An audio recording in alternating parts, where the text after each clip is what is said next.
My name is Dan Harrer. I'm the son of Jack Harrer. He was an advocate, activist, author, and educator in the U.S. He spent the last 50 years of his life advocating for the end of prohibition in the United States and around the world. And I grew up with all of the same history that he was learning at the time that he was learning it. Since his passing, I have also stepped into the challenge of trying to continue to educate folks around the globe that this plant that has been demonized for the last 80 years was actually the most important plant that this planet has ever cultivated. And the truth is out now, and cannabis is the future.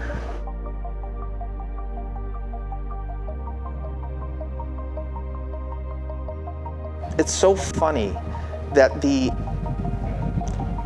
fear that has been ingrained in society over the last 100 years, the last 80 years, is so deep, you know, and it is as if this plant was illegal from the beginning of time. But it really is only from the beginning of the time that it was a problem for corporations, you know, because they had the loudest microphone, they had the largest platforms to stand on, they had the most money to protect. And it's those voices and those entities and those, you know, that lobbying effort throughout the last 80 years that has created a narrative of fear and deception with regards to what cannabis really is and its properties. At times, sometimes it feels like, yes, there's a crystal clear path. But for me, that path keeps going back to the past. You know, it keeps going back to how do you change something moving forward if you don't understand what it is that you're really talking about or working with? How do you recognize what you can do in the future if you don't understand its application in the past and its importance? It's taking the information that is true and correct and applying it to today, applying it to the opportunities of tomorrow. And it all, strangely enough, it all goes back to history. You know, it's how do you understand what could be possible in the future if you don't understand all of the applications? And we're talking, you know, before technological advancements and opportunities in machining and processing. The very rudimentary basics of cannabis were employed throughout history for thousands of years in every country around the globe. And in these countries, cannabis was the most important crop. The products that came out of it, whether it was clothing or oils or extracts or flour, you know, these were products that gave us the ability to do many things. It made gunpowder, it made our clothing, it made our drapes, it made the sails that powered our ships. You know, circumnavigating the globe would not have been as easy or as profitable without hemp. I mean, these ships that sailed, they knew the importance of hemp.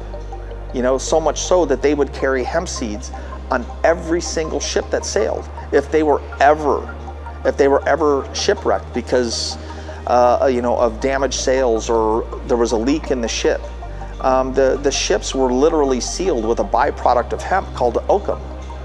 Oakum was saltwater resistant, and it was put in between the timbers of the ships.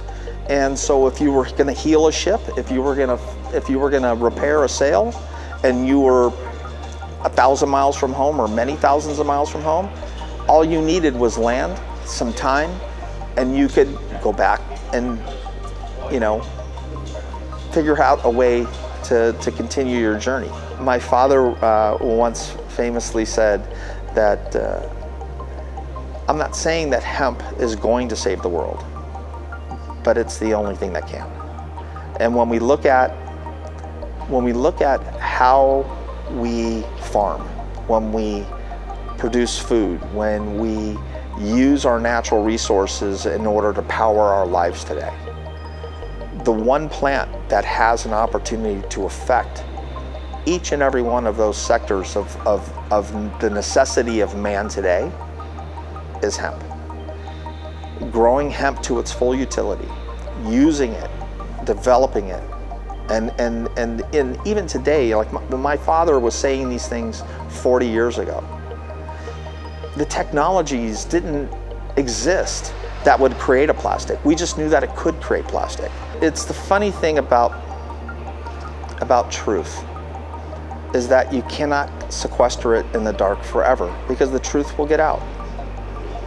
And even in their, whether it's ignorance or whether it's willful ignorance, you know, we can't really be held responsible on many levels for what we've learned. We've all gone to school and we've learned the A, B's, and C's of everything that we apply in our daily lives.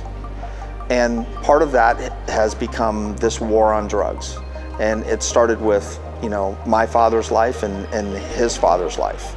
You know, when you talk about these last two generations, that's where the miseducation started.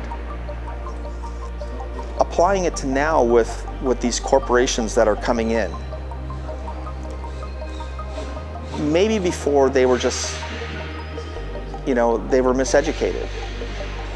You know, maybe some of them knew that there were properties that were not beneficial to their current business models over the last 20 years or 40 years or 50 years.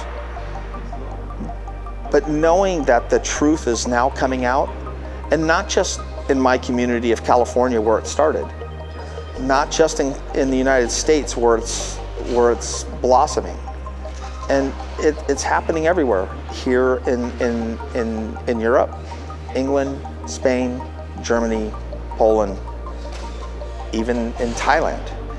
The truth and applications and possibilities of cannabis are coming out, but they're coming out slowly. The regulations here in England are still based in the same fears that created prohibition. We have to be able to get past that. So these corporations are now going, we understand that the future is cannabis on multiple levels, not just CBD, which is here at this event, but the application of many things, building materials, you know, whether it's OSB, you know, fiberboards, or whether it's insulation, or whether it's concrete blocking for housing that doesn't take, you know, you won't need to put in fiber insulation. You won't need to put up, you know, drywall. You don't have to worry about termites eating the lumber. And in fact, you know, cannabis construction is virtually fireproof. You know, so when you're talking about constructing with it, you're talking about changing the construction industry. You're talking about the fundamentals of building change with the application of cannabis, and this is just one sector of thousands of possibilities. Our politicians, right? And this is one of the things that I think is most important about what I hope that this foundation does. And when I say foundation, I'm talking to the Jack Herer Foundation. One of the things that, and this is my own realization, it doesn't have to apply to anybody else's personal beliefs. Our communities elect our representatives. When those representatives go to Parliament, or they become congressmen in the United States, or a city official, they represent the ideas and beliefs of the community that elected them. Go there, represent our voice. That's basically their position, right? If our communities were educated about cannabis and hemp, if they understood the truth of it, its application, how it plays a part in their lives today, whether it's, being surrounded by the cannabis that Mercedes-Benz and BMW and Bugatti and Range Rover and Audi all use for the interiors of their cars. Whether it's Lotus that makes the exterior of their automobile with hemp. If they understood that the lotion that is applied to their skin that alleviates the inflammation, or the sublingual that alleviates, possibly pain or helps them sleep or helps with anxiety. If they understood that these products that they are coming in contact with and are part of their communities every day are made from the same plant that they've all been fighting tooth and nail against, right? Then when they elect that official to represent these new views and these new understandings in these communities, that now that official represents those same views, whether it's at a local level or at the national level.